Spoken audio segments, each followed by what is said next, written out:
جاتا ہے تعزیہ رکھنا جب حرام ہے تو بولا کیا جائے؟ اعلیٰ حضرت سے سوال کیا گیا کہ تعزیہ داری کیا ہے تو فرماتے ہیں مروجہ تعزیہ داری حرام ہے، حرام ہے، حرام نسبت دی جاتی ہے بریلوی لوگ ہیں یا بدعتی لوگ ہیں.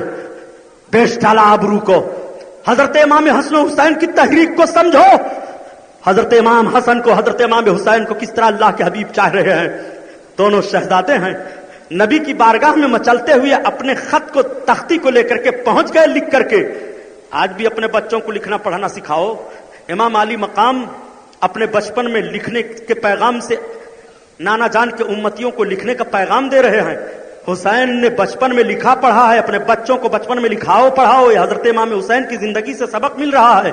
لیکن بچوں کو صرف ٹی وی دکھاؤ، بچوں کو صرف میلے میں گھماؤ، بچوں کو صرف بے حیا بناؤ، اور جب بے حیا بننے کے بعد تمہاری گردن پر یہ لاٹھ رکھ کر کے دباتے ہیں اور تمہاری زبان نکلتی ہے، تب کہتے ہو مولانا صاحب سے تعویذ لکھوا کر کے لاؤ، میرا بیٹا نافرمان ہو گیا ہے. بیٹے کو فرما بردار بنانا چاہتے ہو تو نبی کی بیٹی فاطمہ نے جس طرح سے اپنا خون جگر پلایا تھا اپنے شہزادوں کو، اپنا دودھ پلایا تھا اپنے شہزادوں کو، اس طرح سے ماں بن کر کے اپنے بچے کو دودھ پلائے. بچہ وفادار ہوگا، بچہ مجاہد بنے گا، بچہ حلال خور بنے گا، بچہ اپنے ماں باپ کے قدموں پر اپنی زندگی ہردم قربان کرنے والا بنے گا.